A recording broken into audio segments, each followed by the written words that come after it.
नमस्कार, शुभ संध्या। मैं हूं डॉक्टर देवानंद कुमार। आज मैं आप लोगों को राम लक्ष्मण परशुराम संवाद के बारे में बताऊंगा। सबसे पहला सवाल उठता है कि संवाद का अर्थ क्या होता है, संवाद का मतलब क्या होता है। तो संवाद का अर्थ होता है दो या दो से अधिक व्यक्तियों के बीच होने वाली बातचीत, वार्तालाप या विचारों का आदान प्रदान संवाद कहलाता है। दो या दो से अधिक व्यक्तियों के बीच होने वाली बातचीत, वार्तालाप या विचारों का आदान प्रदान संवाद कहलाता है। सरल शब्दों में, अगर आसान शब्दों में संवाद को समझना हो तो हम लोग समझ सकते हैं कि जब लोग आपस में बोलते सुनते हैं और अपनी बात रखते हैं तो उसे संवाद कहते हैं। ठीक है, अब सवाल उठता है कि यहां पर राम लक्ष्मण परशुराम संवाद का मतलब क्या है। तो रामचरितमानस में एक प्रसिद्ध प्रसंग है जिसमें राम लक्ष्मण और परशुराम के बीच बातचीत होती है। इसी बातचीत को राम लक्ष्मण परशुराम संवाद कहा गया है। अब सवाल उठता है कि यह प्रसंग कब आता है। तो इसका जवाब है कि यह प्रसंग तब आता है जब भगवान राम शिव जी का धनुष तोड़ देते हैं।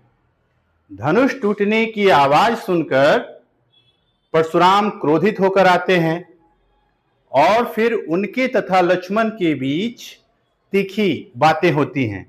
बाद में राम अपनी विनम्रता, बुद्धिमत्ता तथा शांति से परिस्थितियों को संभालते हैं। इस संवाद की विशेषताएं, इस संवाद की कई विशेषताएं हैं, जिसमें पहली विशेषता है कि इसमें वीरता और साहस का प्रदर्शन है। दूसरी विशेषता है कि इसमें क्रोध और धैर्य का प्रदर्शन है। तीसरी विशेषता है कि इसमें विनम्रता और बुद्धिमत्ता का प्रदर्शन है। चौथी विशेषता है कि इसमें व्यंग और तर्क की प्रधानता है। इसी कारण यह संवाद हिंदी साहित्य और रामचरितमानस का बहुत प्रसिद्ध संवाद माना जाता है। ठीक है, अब हम लोग आगे बढ़ते हैं और राम लक्ष्मण परशुराम संवाद की पंक्तियों को सुनते हैं और उसके भावार्थ को समझने की कोशिश करते हैं, है ना। तो देखिए, सुनिए। देखत भृगुपति वेश कराला, उठे सकल भय विकल भुआला। अर्थात भगवान परशुराम का भयानक रूप देखकर सभी राजा भयभीत होकर उठ खड़े हुए। देखत भृगुपति यानी कि भृगुपति जो भृगु वंश के वंशज हैं, भगवान परशुराम, है ना, उनको देखकर, उनके वेश कराला, उनके भयानक रूप को देखकर उठे सकल भय विकल भुआला। उठ गए सकल, सभी, भय विकल भुआला। भय विकल भुआला मतलब भय से भयभीत होकर, भुआला यानी कि राजा लोग। भगवान परशुराम के भयानक रूप को देखकर सभी राजा लोग उठ खड़े हुए। पितु समेत कही कही निज नामा, लगे करन सब दंड प्रणामा। और क्या करने लगे राजा लोग? अपने पिता का नाम बताते हुए दंडवत प्रणाम करने लगे। पितु समेत यानी पिता समेत, कही कही निज नामा यानी कि पिता समेत अपना अपना नाम बताने लगे, कहने लगे। लगे करन सब दंड प्रणामा, और सब दंडवत प्रणाम करने लगे। किनको? भगवान परशुराम को।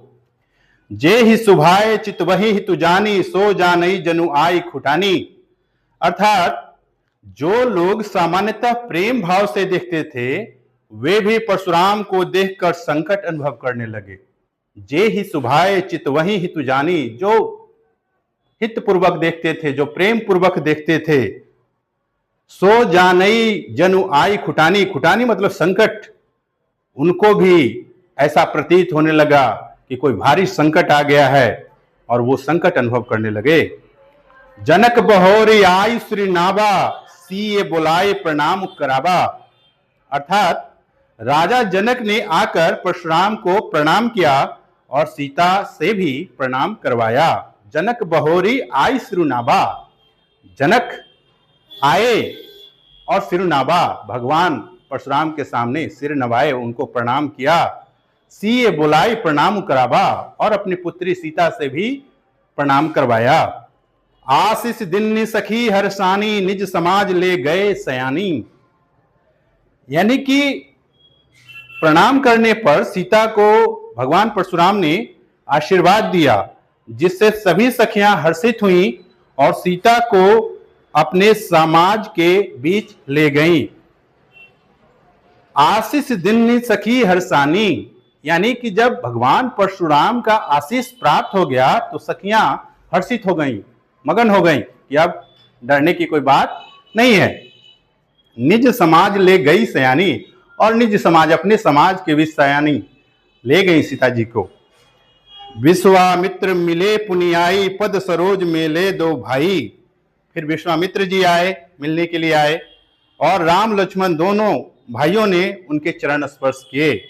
विश्वामित्र मिले पुनियाई, विश्वामित्र मुनि मिलने के लिए आए। पद सरोज मिले दो भाई, भगवान परशुराम और विश्वामित्र जी के बीच प्रणाम पाती हुई, और उसके बाद राम लक्ष्मण ने भी भगवान परशुराम को प्रणाम किया, उनको चरण स्पर्श किया। राम लखनु दशरथ के ढोटा, दिन आशीष देखी भल जोटा। अर्थात भगवान परशुराम ने जब राम लक्ष्मण को दशरथ के पुत्र के रूप में देखा तो उनकी सुंदर जोड़ी देखकर आशीर्वाद दिया। राम लखनु दशरथ के ढोटा, ढोटा यानी पुत्र। राम लखनु दशरथ के ढोटा, राम लखन दशरथ के पुत्र थे। दिन ने आशीष देखी भल जोटा, जोटा यानी जोड़ी। उनको भगवान परशुराम ने आशीष दिया, आशीर्वाद दिया सुंदर जोड़ी देखकर। राम ही चीत ही रहे थकी लोचन, रूप अपार मार मद मोचन। अर्थात लोग राम के अद्भुत सौंदर्य को देखते ही रह गए। उनका रूप कामदेव का घमंड तोड़ने वाला था। राम चितई रहे थकी लोचन। राम के स्वरूप को देखकर, राम के चित्त को देखकर, लोचन यानी आंख, थक गए लोगों के। रूप अपार, अपार रूप, अद्भुत रूप।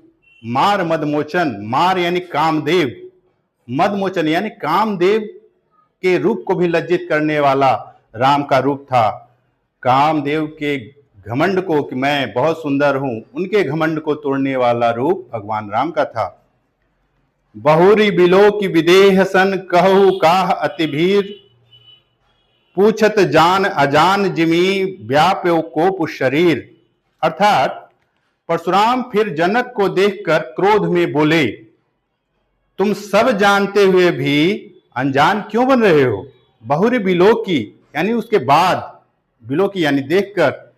बहुरी बिलो की विदेह सन, कहु काह अति भीर। यानी कि जब ये सब प्रणाम पाती का कार्यक्रम हो गया, तब भगवान परशुराम ने जनक को देखकर बोले कि पूछत जान अजान जिमी, व्यापहु कोप शरीर। यानी कि तुम सब कुछ जानते हुए भी अनजान क्यों बन रहे हो? समाचार कही जनक सुनाए, जे ही कारण महीप सब आए। जनक ने पूरी घटना सुनाई कि किस कारण सभी राजा यहां आए थे। समाचार कही जनक सुनाए, समाचार जनक सुनाते हैं। जे ही कारण महीप सब आए, महीप यानी राजा लोग आए। अति रीश बोले बचन कठोरा, कहु जर जनक धनुष कै तोरा। परशुराम अत्यधिक क्रोधित होकर बोले, हे जनक, बताओ इस धनुष को किस मूर्ख ने तोड़ा है? अति रीश मतलब अत्यधिक क्रोधित होकर बोले, वचन कठोरा, बहुत कठोर वचन बोले।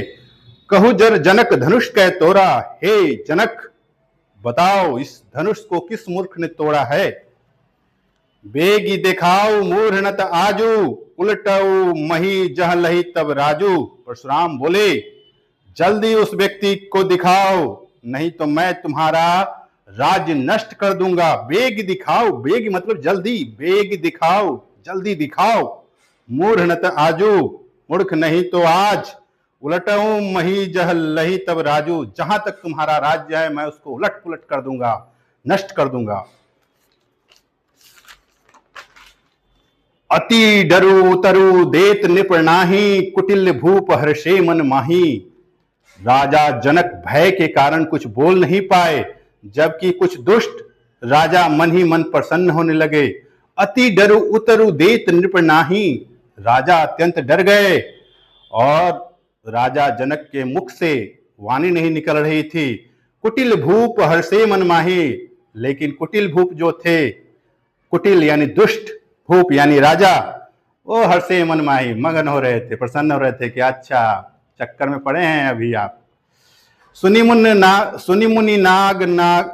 नाग नगर नर नारी, सोच ही सकल त्रास उर भारी। परशुराम की बातें सुनकर नगर के स्त्री पुरुष सभी भयभीत हो गए। सुनि मुनि नाग नगर नर नारी, मुनि की बात सुनकर नगर के नर नारी सभी भयभीत हो गए। सोच ही सकल त्रास उर भारी, और सोचने लगे कि यह कैसा विकट संकट आ गया है ना, और यह सोचकर सभी भयभीत हो गए। मन पछतात सिए महतारी, विधि अब सबरी बात बिगारी। सीता की माता सोचने लगी कि विधाता ने बनी बात बिगाड़ दी। मन पछताती सिए महतारी, यानी सिया की महतारी माता मन ही मन पछताने लगी। विधि अब सबड़ी बात बिगाड़ी, विधि ने, विधाता ने बनी हुई बात को बिगाड़ दी है। अब बिगाड़ने पर विधाता तुल गए हैं। भृगुपति कर स्वभाव सुनि सीता, अरध निमेष कलपसम बीता। परशुराम के क्रोध पूर्ण वचन सुनकर सीता अत्यंत चिंतित हो गई।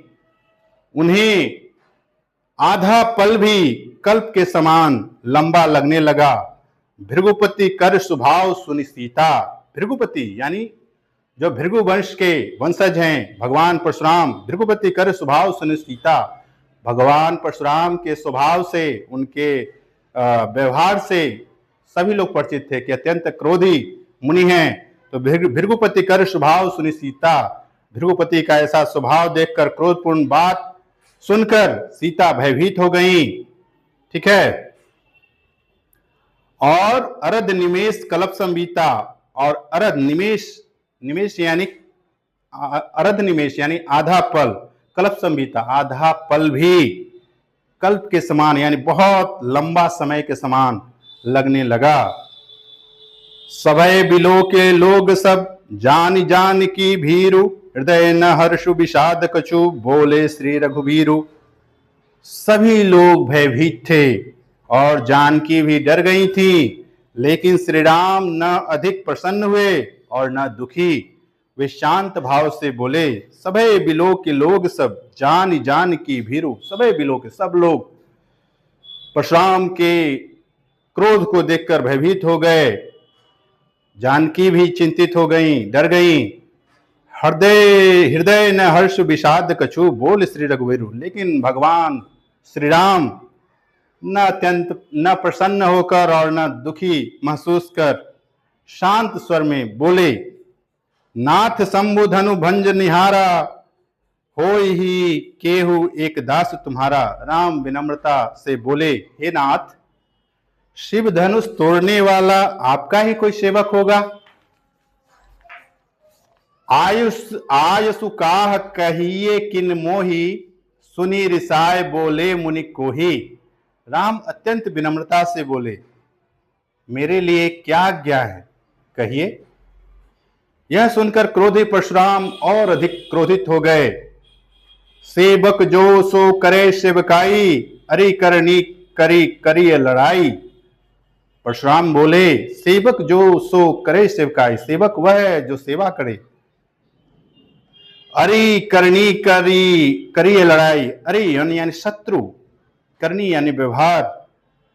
ठीक है, शत्रु जैसा काम करने वाले से तो युद्ध किया जाता है। सुनहु राम जय शिव धनु तोरा, सहस बाहु सम सो रिपु मोड़ा। परशुराम बोले, हे राम, जिसने शिव धनुष को तोड़ा है वह मेरा वैसा ही शत्रु है जैसा सहस्त्रबाहु था। सहस्त्रबाहु से भगवान परशुराम की पुरानी दुश्मनी थी, है ना। तो कह रहे हैं कि जिसने शिव धनुष को तोड़ा है वह वैसा ही मेरा शत्रु है जैसा कि मेरा शत्रु सहस्त्रबाहु था। सो बिलगाव बिहाई समाजा न तुम मारे जय हई सब राजा।